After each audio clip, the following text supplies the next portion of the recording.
I'm not trying to make us back together in any way, Meri. Welcome back to The Mess with IQ, and I'm sure that you guys saw the preview for Sister Wives Season 20, and I gotta say, maybe it's just me, and let me know in the chat if you feel this way. Let me know in the comment section if you feel this way. But watching Meri irked me, and we're gonna talk about it, because I think that Meri is living proof that you can leave a man physically, you can pack up your bags, take out everything from your closet, even start speed dating, as we've seen, and yet still be emotionally handcuffed to this thinning, perm, bloated ego of a man. And honestly, it's sad, and it's pathetic, and it's excruciatingly just frustrating. And that's what we're going to get into today. So let's just call it. Kody has made it clear for years that he doesn't want Meri. How many times do we have to hear it? How many times do we have to see it? How many times do we have to feel it? Okay, it's been day after day, episode after episode, year after year, season after season, after decades. Written in the stars, tattooed in fire. Do I need to keep going? Every time I was with her, she wasn't nice. She wasn't fun. She wasn't kind. She wasn't interesting. I'm trying to be curious with her, and I'm bored. Yet here we are, finally seeing the preview for season 20, and Meri is still smirking like she just got picked for homecoming queen because he acknowledged her existence. Don't worry, we're going to get into it. And I know I'm diluting this a little bit. We'll get into the details, but at this point, we are not watching romance. We are watching a psychological hostage situation. Can we just do a slow burn? Can we start from mild to like just severe? Let's just start with the Jen moment that we saw, okay? Cue Jen. This is Meri's ride or die bestie. Love her. Love their dynamic. I'm glad that someone is there in Meri's corner. And listen, all of this is coming with love. This is like a tough love. That's what it is. This is tough love, and I just don't like seeing Meri treated this way. Even her best friend didn't like seeing her this way, and I get it. We are not real time. So the Meri that we see right now in season 20, the beginning of season 20 was last year, doesn't mean that it's current day Meri, but damn it. I was just hoping that we were going to see a new Meri. Maybe the transformation happened somewhere within season 20, but let me tell you, the beginning of season 20, that's not going to be it. You know why? Because even Jen asked the $1 million question. She said, how much longer until you realize that this dude is an absolute asshat? How much longer until you just realize that he's an ass? So, listen, me, Jen, at this point, probably a lot of you, we're not being mean. We're not being shady. This is just the rawest truth that needs to be said to Meri's face. Okay? And honestly, this is not just the voice of Jen. This is our entire Sister Wives fandom echoing the same thing. Like Jen is the channel for all of us that is just coming out of her. And here's what just is infuriating. None of the other ex-wives are doing this. Christine's not having it. She put her foot down. She has boundaries. Janelle put her foot down. She has boundaries. He wants to see me. I really want to tell him that we'll never be friends. I don't want to talk to Kody ever again. Here's the real tragedy, guys. Meri needed someone else to ask that question out loud. What? At this point, Meri, you haven't learned your lesson? After years of gaslighting, years of rejection, years of the crumbs that you were thrown on the ground by your ex, Meri still can't quite get there on her own. And let me tell you, that is the power of a trauma bond. So do I blame her completely? No. Is it frustrating? Absolutely. Do I blame most of this on Kody? Hell yeah, bet your bottom dollar I do. But it's just frustrating to see her go through it. When you've been starved long enough, even poison can taste like food. So That is just like the amoosh boosh, okay? It gets worse. We go to the outdoor tour apology scene, okay? And I don't know. It was so nuanced. Did you guys pick up on this, or is it just me? I really want to know. I need to know. Can we meet in the comment section? Can we discuss this? Maybe we need to go live over this. I mean, because I want to hear your thoughts. Maybe we do a call in. Here's the thing. We're going to go back to the patio scene. Okay, this is the apology tour that's coming. We know we're going to have front row seats. Kody is doing the apology tour to all of the OG3, including Meri. Kody's sitting there with his stupid martyr face, offering his apologies, okay? He looks at Meri, and whatever is coming out of his mouth, Meri is... She's not rolling her eyes like Christine would. She's not shutting things down like Janelle would. Look at Meri closely. She's giggling.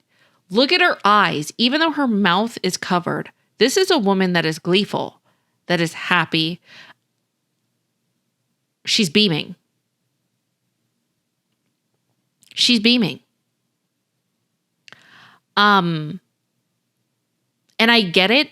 I know a lot of you are going to say, wait a second. No, she's just in disbelief. Like, she can't believe that this is happening. The thing is, like, if you were really that hurt, and I get it, people act differently, and that is true too. But most people, if they were in that situation, if we put Janelle there, if we put Christine there, if we put pretty much any of you there, you're not going to be laughing and you're not going to be giggling. You're going to be pissed. You're going to be angry. This disbelief was more like she was happy that he was acknowledging his wrongs. And I don't know if in her head she's thinking, oh my gosh, he just wants to apologize to me, not the other OG3, and maybe he wants to get back with me.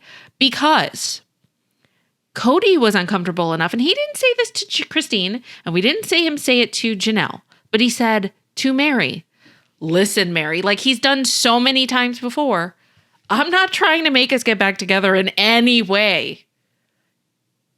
Like, even he senses that she has ulterior motives here. I'm not trying to make us back together in any way, Meri. We are never, ever, ever getting back together.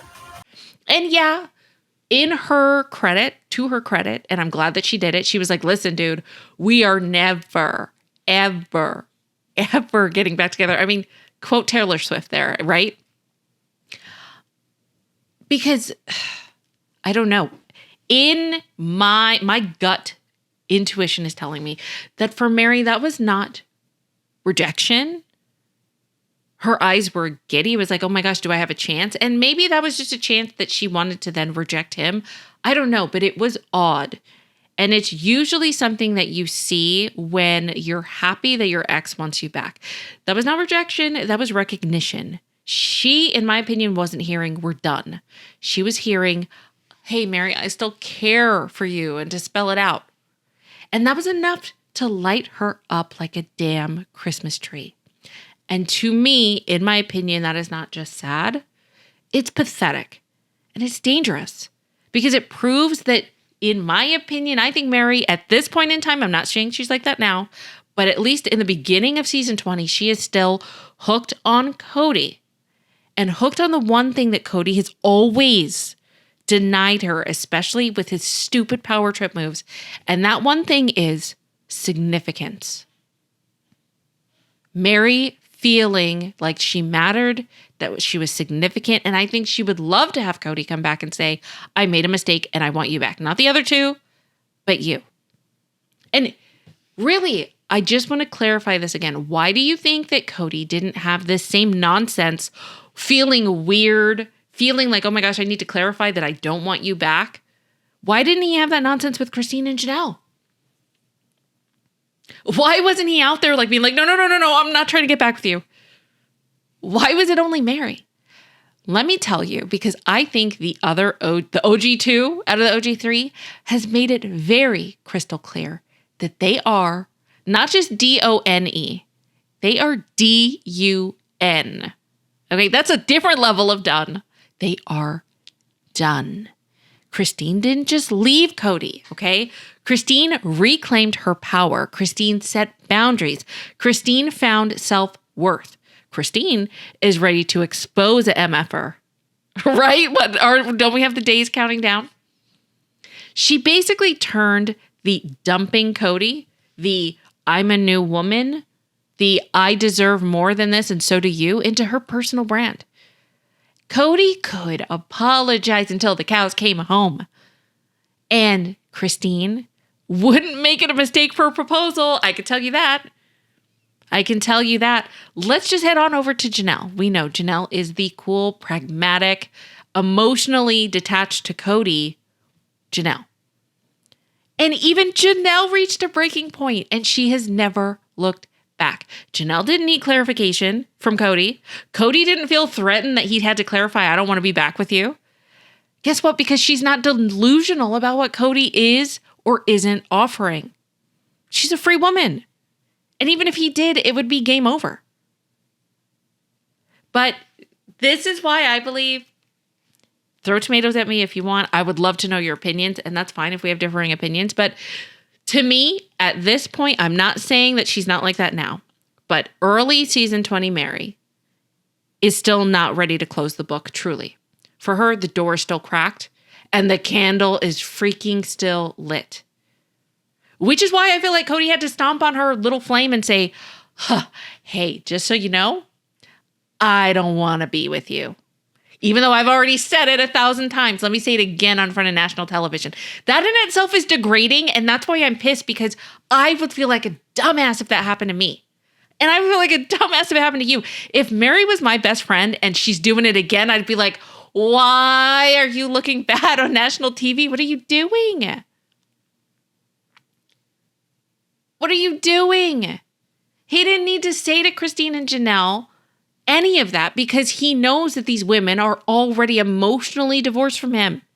Meri, on the other hand, a lot of us believe that at this point in time, and I want to be very specific when I'm saying this, maybe not new Meri now, but the new season 20 Meri in the very beginning of the season seems like she would still run back if he snapped his fingers, which to me means that he believes he still has to draw the line, which is infuriating.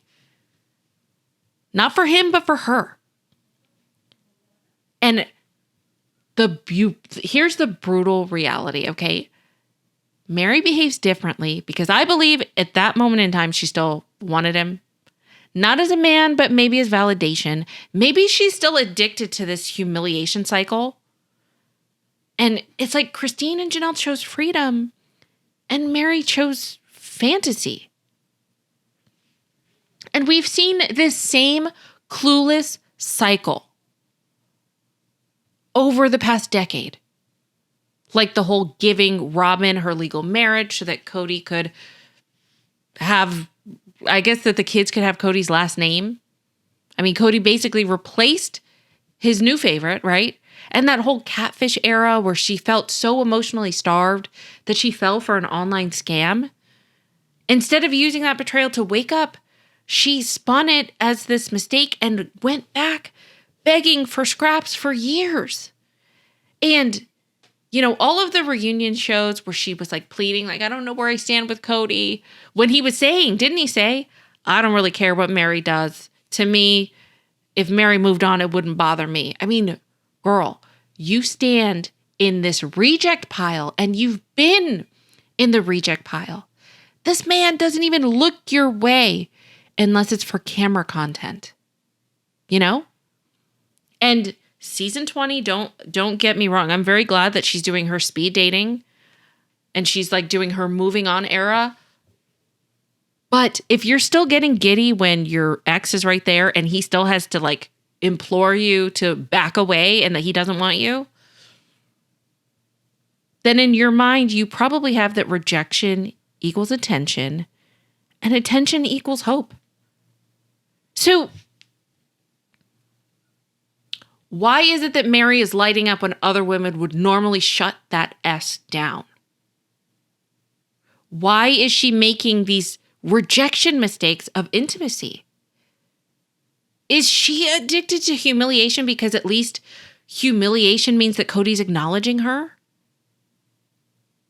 is the bar for love for her set so low that clarification feels like affection. And I don't know, guys, how many decades do you waste waiting for a man to care before you finally admit that he's never going to? He never will. I don't know. For Meri, listen, closure is not a gift that Kody can hand you. Closure for you, Meri, is going to be a boundary that you draw when you finally stop letting this imbecile little man humiliate you. You need to stop it. Kody needs to stop doing these stupid apologies because none of us buy it. Why are you doing it for the camera? Why are you getting paid to apologize? And you need to start not just apologizing, but you need to start owning your cruelty that you've done to these women for so many years. And you know what else? Can we just say, him saying that, hey, I'm not trying to get back with you, that's not compassion. That's not respect. That is a flex of control. So, and I don't want to speak for all of you because some of you may disagree, and I want to hear that in the comment section. But for those of you that are with me, watching Meri cling to Kody is like watching someone pound on this like locked door that leads to nowhere. Girl, walk away. There is a world outside. When he's saying that he doesn't want you and that he's apologizing, there shouldn't be any giddiness or happiness or disbelief, whatever that is. Take a page from Christine and Janelle. They could care less. So unless Meri truly detoxes from this substance that we can call Kody, she is going to stay trapped in this cycle of delusion. Speed dating looks cute. It does. But right now in this moment, in early season 20, Meri, you're not speed dating, girl. You're cosplaying. And I'm wondering if you're hoping Kody notices what's going on and that maybe he'll get jealous. I don't know. That he made a mistake. Because to me, early season 20 Meri, if Kody snapped his fingers and said, let's try again, I feel like she'd be running faster than heck to get back in his good graces. That's what I think. And maybe the straw that broke the camel's back, is that how you say it? Maybe it was when Kody went at Jen, because I think that was earlier this year. Maybe that's what snapped her out of it. I don't know. Something snapped her out of it, and I would like to know what it is. When does it happen? Because I'm hoping that the awakening happens later in season 20. But I just got to say, that preview, if you guys caught it, let me know. If you didn't, let me know. There's more that we need to go over because I bet you probably next week there's probably going to be a second trailer that drops. So I'm excited about it. We have a lot more to discuss. If you haven't watched my latest ones, I know I'm coming back. I am going to be doing lives too, but I do want to do some just regular videos. So catch up on everything because more is to come. You know this was messy. And that's why this is a mess. So thanks you guys so much. Subscribe, watch the next video that's on the screen, and I will see you in the next one.